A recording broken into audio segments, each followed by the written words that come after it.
Hello everyone, my name is LunArx, welcome back to Calamity, and we're going to the ice. Guess what I found? Looks like Daedron's been here too. So my house is currently without air conditioning and it's in the middle of summer, so I figured where better to go in Terraria than to the ice so that I can cool off in a fictional setting as opposed to, you know, a real, you know, I don't know what I'm saying.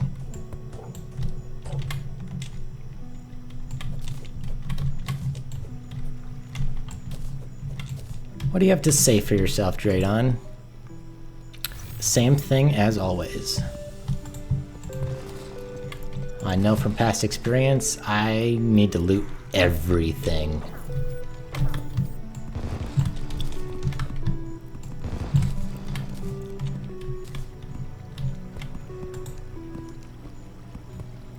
Here we got an encrypted schematic and another material log.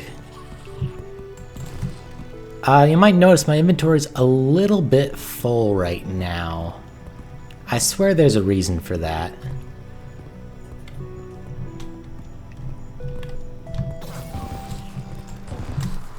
Part of it's just because I want to show off some of the items in here, and I haven't gotten around to doing that yet. So, bear with me.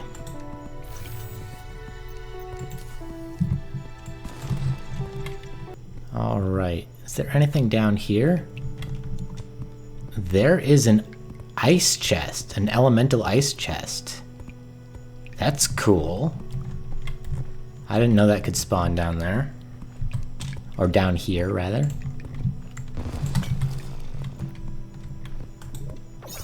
Oh. This is...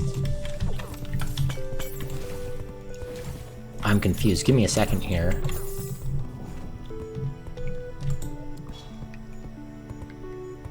This is a fancy ice chest, whatever it is. I'm being attacked by an ice clasper. These drop Essence of Elyum. And also, apparently, will not stop harassing me. So recently, I've been making a lot of use out of these potions here. The Potion of Return, which was added relatively recently in vanilla. I want to say 1.4.3. And that's very nice because you can just whoop back to spawn, and then it gives a portal to exactly where you recalled from. So I can just come down here and drop off a bunch of this stuff. So I'll be back to the lab in a moment. Before I go, I want to point out just a couple items that I got. This is the Grand Gelatin.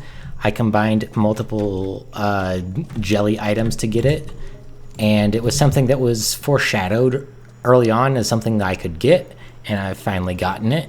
Does a bunch of cool stuff. I'm not going to use it right now, but it does go into this big old thing called the Absorber, which I do plan on also getting eventually.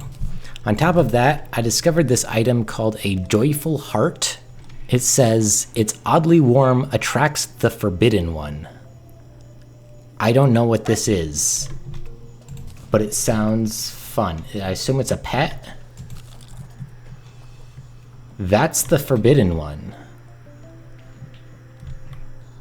Oh my goodness. I do recognize that, but I'm blanking about what it's from. But it is disconcerting how it flies around. That's fun. You know what? Kendra can take a little bit of a break, and the Forbidden One can join me in my journey. Now we use the portal to get back. And here we are right here. And the Forbidden One is... well, it's here. Now what else did we have in here? Arctic diving gear is pretty good because that means I don't have to craft it. I don't actually... I think I was on my way to crafting it. I had collected some of the things, but not everything. Or I might just have an Arctic diving gear laying around in one of the chests. So, I'll take that. Let's see, is there anything else going on here? Just scenery to pick up, it looks like. I'm not seeing an Arctic diving gear in any of these chests. So I think I never actually got a diving helmet. So this just saves me a bunch of steps. I'm sorry, Gold Bunny. Hello, hello. Okay. I'm getting close to the abyssal diving gear. So this is not an ice biome chest, it's just an ice chest. Now, while we are in the ice, I figure now is a good time as ever to finally face some bosses that we have far surpassed in our progress. The first one, of course, being the big crossover with Don't Starve Together, Deerclops. Summoned with the Deer Thing. This is gonna be really hard, this boss right here. Oh hey look, werewolves. Oh no, this thing is so scary. Actually, it's taking longer to kill than I thought it would. I've only fought this thing like a couple times before. It's cool. For a vanilla boss, I feel like this is the vanilla boss with by far my least amount of experience with. Okay, I got some stuff, including the axe. Terrible Lucy the axe. This is the axe that gets mad at you when you try and throw it away. Yeah, that's very sad. I'm gonna have to not throw it away. Was there no lore?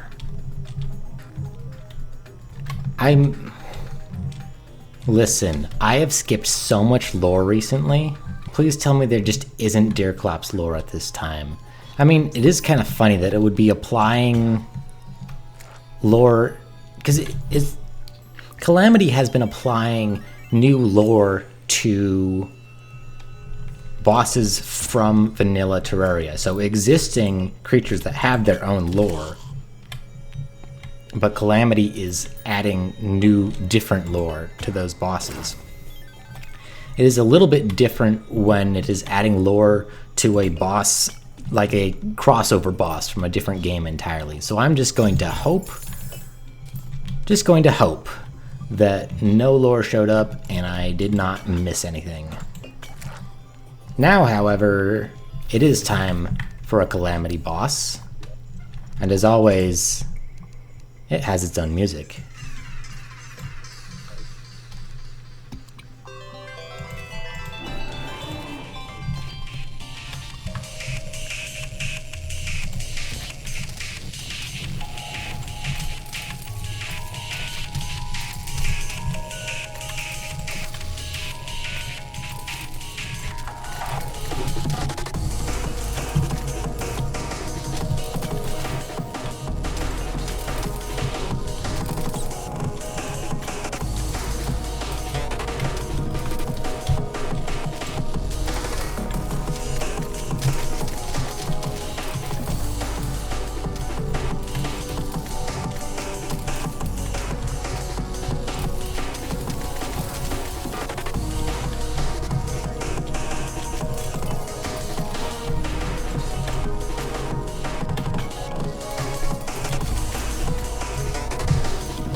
One platinum? Wow. So I went easy on it at first, and then I realized I shouldn't have been going easy on it, and then I died. Fun stuff. We're back.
Well, would you look at that? We got a new NPC here, along with a lot of other stuff, including somewhere there's some lore, right? Where's the lore? There it is. We got the lore. Hey there, Permafrost. So this is an archmage named Permafrost. Hi, where are you going, my dude? Oh, he might be... Yeah. Lucy's very talkative. What do you got, my guy? You're selling stuff? Alf. Okay. What's Cryon? Stay away from my shoulder, dude. So I think I'm just gonna run away from him so that he can spawn in a house somewhere. He still hasn't. We'll figure it out. So this is a new wing. My current Aureate booster seems to be a little bit better than this, but what does this look like? Well, there's some cool wings or whatever. Definitely cooler looking than this thing, at least without the bee cape that I added. Now what is this? Frost Flare. All attacks and projectiles inflict frostbite, immunity to frostburn, chilled, and frozen. Being above 75% health grants 10% increased damage, and being below 25% health grants 20 defense and 15 increased max movement and acceleration. Grants resistance against cold attacks. That seems pretty good for some pretty specific builds. I'm gonna see if you can put it into anything. No, you can't. We have a rogue weapon. That's always cool to check out. Ooh, I'll have to check how this compares to my current items. I did get a new one, you might see, the Mangrove Chakram. I got this using perennial ore and bars, which was the thing we got at the end of the previous episode. Frozen Key, more Essence of Allium, Avalanche. This is a melee weapon. Look at that huge axe. The later you get in this mod, the bigger the melee weapons become. Cold Divinity. Ooh, better summon damage. I'm curious. I have these little flower things that I made with perennial ore, but they seem like they would be really good with a summoning build because their damage increases with the more of them that you have. So while they're probably better than the last thing that I had, they might not be with only 2 of them. Let's see what this looks like. What? That's interesting. So I still have Bewitched active, so I can create these 2 blades swinging around me.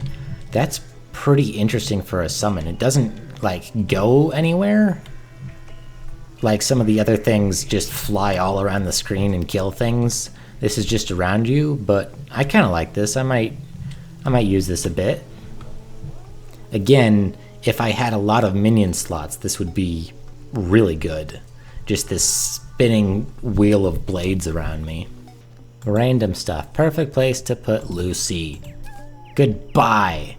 No, I won't get you out. You're really weak. One thing that I did recently pertaining to true melee damage is I made this, the Ponage Hammer. And I made this because it's an upgrade of the Pone Hammer, or so I thought. You use the Pone Hammer in making it, but it's a melee weapon that's like a massive throwing hammer knife thing. But it doesn't actually work as a hammer. I was so disappointed because I gave up a hammer, a really good hammer. I mean, I can make better, but to make this, and for those who are wondering, yes, it does go into even more. The Fallen Paladin's Hammer, which that looks like a drop in melee damage, but I assume that it's just gonna be crazy fast and many hammers thrown at once. For that, I need a paladin's hammer and some other things. Now we have the element. Okay. Now, of course, we have the elephant in the room. The lore. The lore that I missed last time. I missed not one, but 2 pieces of lore after I made a big deal about how I wasn't gonna miss lore anymore. At least I think I did. I had already gone through the trouble of grinding for 1 trophy. Now, as it turns out, I had to grind for 2 trophies. In the interim, I killed the remaining mechanical bosses, and then I farmed them for trophies. Because not only was I missing the Skeletron Prime lore,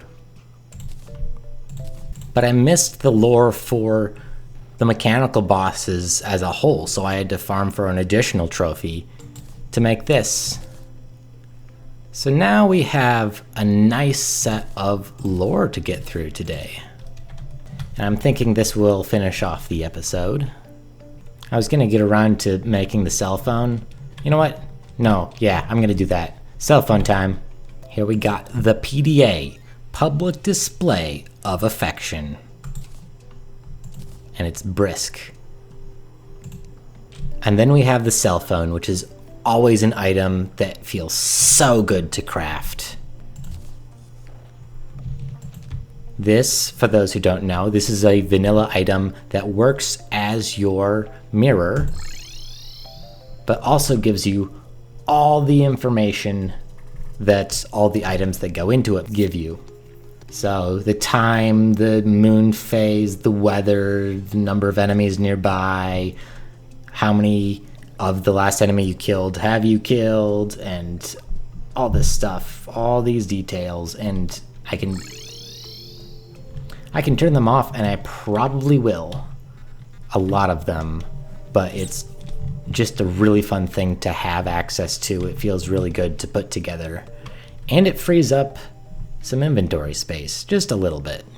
Another thing that I can make, and I'm really excited about this one, is at the Sky Mill, we can make a Harpy Ring, which then combines with a Soul of Sight, a Soul of Might, and a Soul of Fright, along with Essence of Sunlight, and then finally, my Terraspark boots.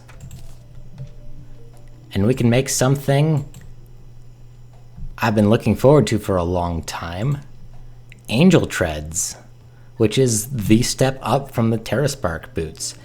And I recall there being better boots in Calamity than in Vanilla, but I don't remember them at all. So this is like getting a brand new upgrade that I've never seen before.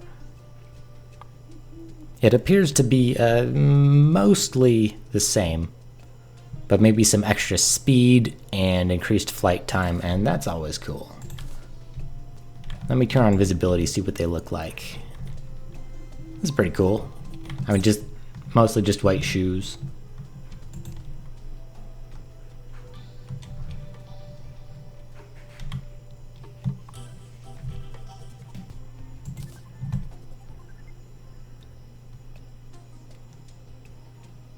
Oh me, oh my. That's some fancy rogue damage. We'll see if by the time I can make this, it's not obsolete. Oh, the Terraria experience. Alright. I think it's time to read some lore. The Mechanical Trio. Whispers from on high are going to dance in your ears a lot tonight. These unwieldy beasts of steel were the experiments of Dradon, my former colleague and prodigious engineer. His intent was to fuel a war machine with soul energy, allowing it to fight with purpose and zeal. The creations were a success, so much so that the souls continued to express their own free will. Dradon was displeased, But these were my soldiers, and their loyalty was forged anew in iron. I dismissed them from duty, and yet here they are, scouring the land for evidence of the divine. Unfortunately for you, that puts you in the crosshairs. Give them a battle worth dying in. Again, I'm missing some context here. Skeleton Prime. Skeletron. He's more than just a skeleton. A skeleton. What am I saying? Skeletron Prime.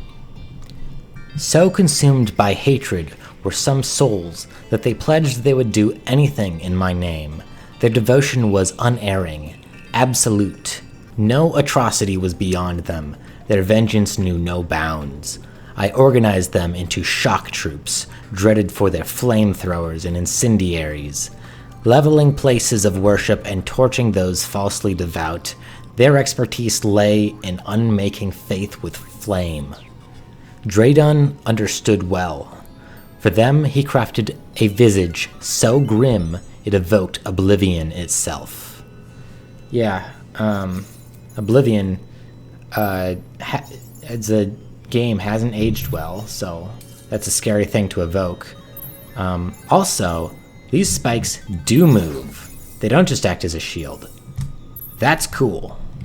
The twins are whispering in your ears from on high.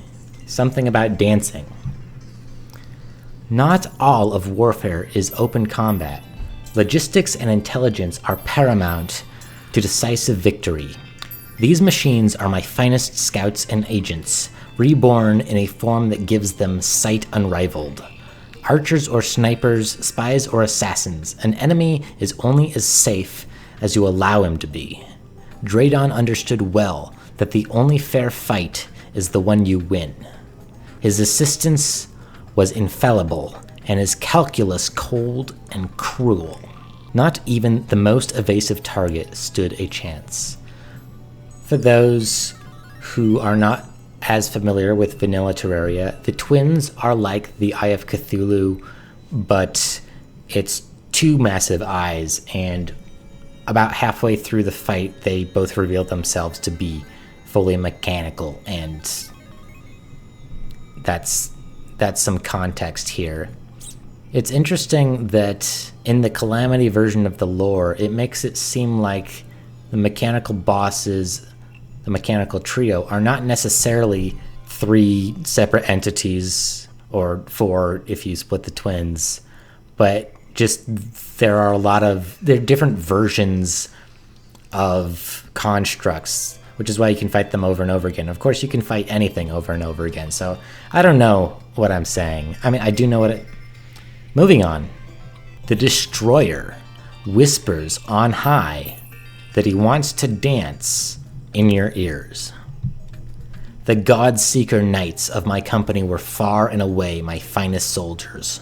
They championed my cause, and I championed them in return. I bestowed upon them hulking armor and colossal weaponry, so their might would never falter. Some days I would take time to train by their side, inspiring them to new heights of righteous fury. Draydon understood well and granted them these massive forms, bristling with weaponry and interlocked armor forged of blessed metal.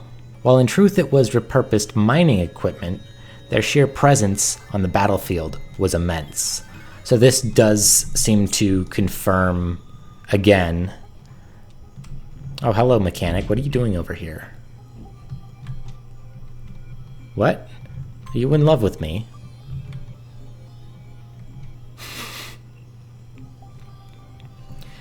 This does seem to further confirm that the Destroyer was like a class of mech, rather than just one Destroyer. Most recently, we fought Cryogen, which gave us the Archmage lore. And don't worry, I did check. This was not one of two lore that dropped. Oh, what the... That is a thing. It makes people fall in love with me? That is so weird. Anyway, there's not one Cryogen lore and one Archmage lore. There is just the Archmage lore. And he wants to dance in your ears.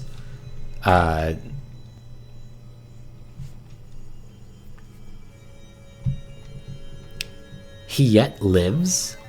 I thought him slain by Calamitas. It appears she imprisoned the Archmage to spare his life. So I was wondering if the implication was that Cryogen was Permafrost's prison.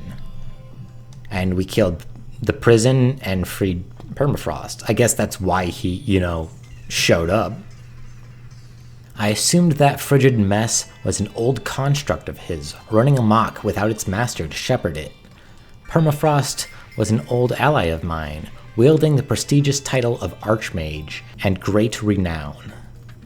His wisdom guided my original conquests, or rather, made much of them possible at all. As my crusade evolved and my ambitions grew, he expressed vehement disapproval. Where once he saw justice, there was now tyranny. He departed, and the witch not long after. So, I do believe that these lore bits are written by Yarim, and the witch mentioned is Calamitas. And we're actually coming up to the Calamitas fight soon, the first one, referred to as the Calamitas clone, because it is a clone. We'll learn more about that later, I assume, or maybe we won't, because lore, vagueness. I did things a little out of order by killing Plantera, as was fairly evident. Now, after these lore bits, we have a little bit of Draydon lore here. This one I can't do anything with yet. I'll have to figure out the codebreaker eventually. But here we have Archmage's Cryonic Metal.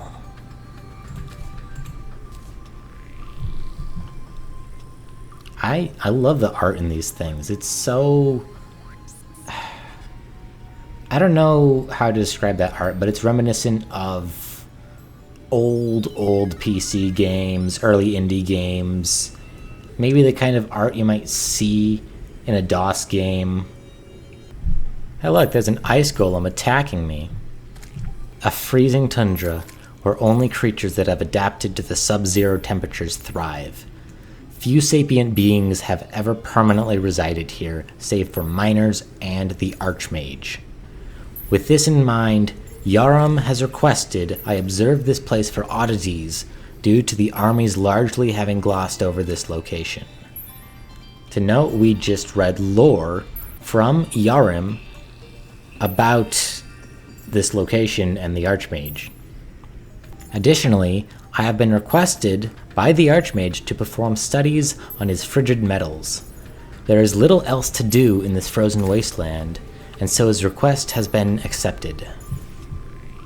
Cryonic ore, as the Archmage simply calls it, is a material seemingly akin to iced-over glass. One would assume it is a fragile material at a glance, yet upon testing it, it is clear that is not the case. Plating made out of it has been found to be more durable and resilient than mithril alloy via flexural and tensile testing, followed by destruction attempts. Daedron can be wordy. Yet, it is but a fraction of the weight. Perhaps mass amounts of this material could be used to forge armor for units who disdain for the usual burden of metal plating. I will likely inquire further about the creation methods of cryonic ore to achieve this. Now that we've killed Cryogen, we should be able to get cryonic ore, which I don't know exactly how. It didn't drop any, but there are recipes that use it that we're going to want to make eventually. Oh, here we have Permafrost. I thought we were going to get art of Cryogen, but considering the other lore that we read, it makes sense Draydon wouldn't necessarily know about Cryogen, so this is just artwork of Permafrost, the Archmage. As described earlier, cryonic ore was developed by the Archmage Permafrost Despite his position as the mage of mages, he has little will to engage in combat. He instead acts as advisor to Yarim, assisting in much of the management of cities and towns taken by or sided with the God Killer. In addition, he seems to have bonded with the girl who arrived seeking Yarim some months ago, acting as a fatherly figure to her. I myself have taken an interest in her immense natural power. I hope this summon that I have out doesn't ruin the editing of this episode. But yeah, this is very interesting. I don't know who the God Killer is. That's surely not us, because presumably we could have found this lore before we killed any gods, the slime god, for example, which we technically didn't kill, but we defeated. And presumably this is lore that Draydon left behind a long time ago. But this is the first mention, to my knowledge, of a God Killer in the lore, to my recollection. And of course we have another reference to Calamitas. So we're gonna have to go talk to Permafrost next time. And maybe, just maybe, we'll go see that bunny too. I'll see you all next time. Goodbye.